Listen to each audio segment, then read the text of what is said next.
Zach Lancaster received his bachelor's degree at William Carey University, where he discovered his love for audio engineering and sound design. He used his musical background to create scores and audio designs for multiple theater productions. After college, he worked in production sound for both television and film. Some network credits include HGTV, Discovery, History Channel, and A&E. He also worked on movies starring Allison Janney, Mila Kunis, Nick Cage, and Tim Blake Nelson. When he isn't working, he's a father to his 2 daughters.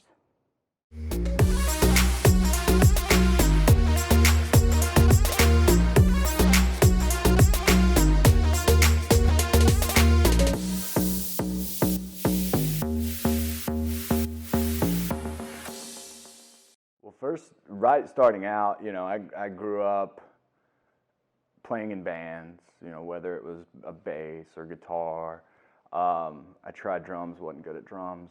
But in college, I went to university for theater, and I was a young kid, and I thought I was going to be this actor, and wanted to be on stage in front of everybody. And first show I auditioned for, I don't get a role.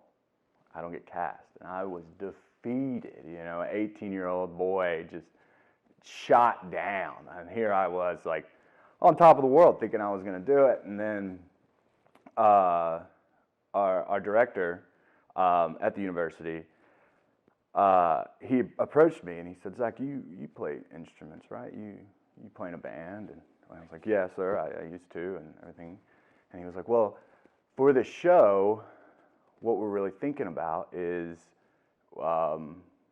like making these instruments and composing the music for this children's show." I said, "Huh, that's pretty neat." And he asked me if I could do it. And I was like, "Well, sure. I want to, we'll try it out. We'll see how this goes." And long story short, it was a very primitive piece. It was a very whimsical, fun little children's show. And so what I did was very folky, and so I created these instruments. I made a cigar box guitar. I made some flutes out of bamboo, big wash tub bass for the music, and then also the sound. I wanted to create quote unquote instruments for these sounds. So we had wind. So there was the story of this hat that travels through story after story after story, and this hat being basically the narrative, the piece that's connecting all of these different stories. Well, this hat just blows through these different stories. So this idea of wind. So I created this wind machine. It was just like a big barrel that you would lay this canvas over and you would rotate it. And in rotating it, it would create this wind sound. And also there was a big storm in the show, a big thunderstorm. So I created this big thunder sheet. It was a big piece of aluminum that you could just sit there and just wobble it just a little bit, and it would create this sound of thunder in the distance. And a bunch of other little bits and bobs that go with that, and the sound of crickets, creating that with a little thin piece of luan, a little piece of wood. And after doing that and doing the show, it all came together, and the kids loved it. That was the biggest part. That was a huge impact. Was not only was my job to create a score and the sound design for this play, but also to create a additional character to this story. The sound played a role in this little children's show, and that was what was so appealing to me. Was I might not have gotten a role in it, but at the end game, I kind of did, and a role that also helped move every piece and connect every piece to one another. And that's where that idea of sound really stuck to me, as sound and storytelling helps blossom the story. It helps to color outside the lines. You take your story, you put your characters in a box, you put your plot in a box, you put your climax in the box, and then when you add sound, you take the walls away from that box. You help create this world that now your story sits in. And then from there, I kept rolling with it, and I ended up getting nominated for an award for that. And it was about that time when I was nominated as a freshman for a sound design award, where I was like, okay, this is new. I didn't think anything about it. You know, here I was, like I said, 18-year-old boy, thought I was going to be an actor, and took a left turn and become, you know, an engineer. And I've been with it ever since, and it's my favorite part of storytelling. So many. Right now, what I'm really into is atmospheric, like environmental, like nat sounds. And so I have a 5.1 surround sound microphone. So it records 5 channels with one microphone. Well, it picks up 5 different channels with one microphone. And what I love is just every location. I mean, even this right here, you hear the sounds of the light, the sounds of AC, like you have. And then if there was birds chirping behind us, yeah, you wouldn't be on top of them, but you would still get that. Or if a train comes by, like every location has its own sounds. And so with this microphone, you know, I could go out to the woods and just sit down and hit record and go with it for, you know, 15, 20 minutes and create the atmosphere of a scene, you know, any scene that you want to put in the woods. Same thing with the ocean. You'd be at the beach, put the microphone down, create this world that your story fits in. Excuse me. Create this world that your story fits in, just like that. And so those have been. I took a trip up to New York before the pandemic, and walked around the city, and that was, you know, as much as my wife was like, hey, let's do some stuff like as a family, or like, you know, as just us. And it's like, all right, yeah, we can, but I'm also gonna like walk around and grab some stuff, because I'd been there a few times, and both times were for work and didn't have enough time to play and do what I wanted to do. And so this time, you know, taking a week with the wife and going up there and, you know, creating all those, like, that's some of the sounds that you can't get anywhere else, like the subway, the hustle and bustle of the city, the ferry going on Staten Island. Like, these sounds it's such a unique sound that it would be so hard to manipulate and recreate in a studio, compared to just being there and grabbing it and being done with it and having it. And then you could tweak it, you know, the ways you want it. But it was really interesting, like to capture all of that. Or the reverb in Grand Central Station. Gosh, that place was amazing. Hearing, you know, hundreds of people coming in and out of this train station, and the big vaulted, huge 30, 40-foot ceilings, and hearing all these footsteps and chatter, and you can't pick anything out, but you take it all in, and that I mean, that's an awesome sound. And so I guess right now my favorite, I don't have a particular favorite sound, but the collection of sounds, the atmosphere of just being able to hit play on one track, one recorded track, and know where you are. You know, whether you hear the sound of an ocean, you're at the beach, or you hear the hustle and bustle of traffic and horns going off when you're in a city. You hear birds chirping, or, you know, leaves rustling. You're in the woods. It's all of that that's really interesting and fun. Hometown is a different monster, and the fact that you have narrative work that I'll do, and then you'll have reality work that I do. And so in the reality world, it's very just running gun, just go, go, go, go, go. And we like to, you know, we like to say 90% of the stuff you shoot in reality ends up in the garbage. And 90% of the stuff you shoot in narrative ends up on the TV. And it's because in reality, you shoot so much because it's not scripted. You don't know what's going to happen, whether it's a scene that you've planned for or something that comes from that scene that wasn't planned.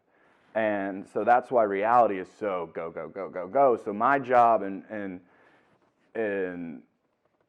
Hometown is making sure that I will always, regardless of what's going on, get good audio. Whether it's where I place the microphones on Ben and Aaron or contractors or our homeowners, or it's knowing what is going on in this scene. You know, are we tearing a wall down, or are they just walking in and just talking about something? And then the locations, you know, are we going to be next to a train track, or is there going to be road construction going on, or you know, it's like if can I get that we're renovating a house, but could the guys working on the sheetrock in the next room give us 10 minutes so we can shoot this scene without any interruptions? Because that's one thing, even though it is reality, you still want to be able to hear and understand. If you can't hear and understand, you don't have content. And so let's say Ben and Aaron are shooting a scene outside a house, but you hear demolition going off, so much demolition, but they're just sitting there talking to, let's say they're talking to one another about a project, like what do we need to do, but yet you still hear this kitchen sink being dragged through the kitchen, or these walls, these studs being knocked out. As a viewer, you don't want to hear that. Like, you understand already that they are at a construction site, they are at a reno site. You don't need to be, you know, hit over the head with it. And so, especially if it's going to affect the scene that you're shooting with Ben and Aaron and what they're talking about. So trying to take that out and still keep their stuff clean, but also keep the idea that, hey, we're at a space where there is construction going on. That's the challenge and the creativity that I love about Hometown is, you know, it's not controlled. Whereas a movie, it's controlled for the most part. They try to make it be. And so you know every single thing. You have a script. You know what's about to happen. You know who's going to be in the scene, what they are doing. And compared to reality, you know, okay, well, this is Ben and Aaron and maybe a contractor, maybe a homeowner, but you have an idea of what a scene will be. Okay, let's say today we are demoing the kitchen. Well, that's your scene. What happens while you demo, you don't know. You know, whether it's a leak in the floor and the floor is busted, or maybe you find 100-year-old hardwood flooring that is pristine underneath 40 layers of vinyl flooring. You know, you don't know. And so I get the luxury of figuring that creativeness out on how do I get this sound? How do I mic them? What could possibly go wrong? And how do I preemptively strategize around that? All right. And on the reveal day, another one of my favorite things too is like, you're not working with actors. You know, Ben and Aaron, they've been in the game long enough that I've kind of like coached them into, hey, try not to wear a dress with sequins on it because that's going to be hard for me to get clean sound. Or, you know, Ben, why don't you help me out and wear just a cotton t-shirt under whatever you're wearing so I don't have to worry about the rustle of chest hair or anything. But when you work with, you know, these contractors or these homeowners, they've never been on camera. So they don't know, they're excuse me, they're new to this and they don't, and so one of the favorite things that people love to do when they get excited is hit their chest. And you can hear me, when I did that, I hit this microphone and it'll peak on you. And so trial and error, you see your house for the first time being redone the first thing you want to do is hit your chest, hit your microphone, right where your microphone is. I remember the first time that happened, wasn't prepared, and I thought I wasn't prepared. And they did it, and I just had their on the board, I just had their wires up, didn't have the boom up, and I hear this woman hit her chest, and I lost it. I lost the emotion. I lost all the audio of her, that inhale, that excitement. It was gone, and I was so beaten. And then I checked the boom track, and it was clean. I had the boom over her, and it was perfect. And so then from that day on, I always make sure, okay, just in case, and you could tell somebody over and over, hey, just be mindful you have a microphone on. But this is the first time people are wearing microphones. So I'm gonna tell them that, and then also on the top of everything else that everybody's telling them and the excitement that they're going through, they're gonna forget it most of the time. Then they're gonna go back to hitting their chest or clapping their hands or doing something. But it's that preparation, that trial and error that okay, I'm ready for anything. And that's what's gets me up in the morning to go to work on Hometown. And this, not to mention the incredible crew that the director of photography has been with them since day one. His name's Tim, and he's the captain of the ship, great man. And Ben and Aaron both are incredible human beings, fun and loving people. And we have a good time, and because same Ben and Aaron, they're not Hollywood. They're not jaded to the industry, and so they're still in it like the day they started, and they're just fun people and easy to work with, and the friendships and the family that we have created is something to be proud of.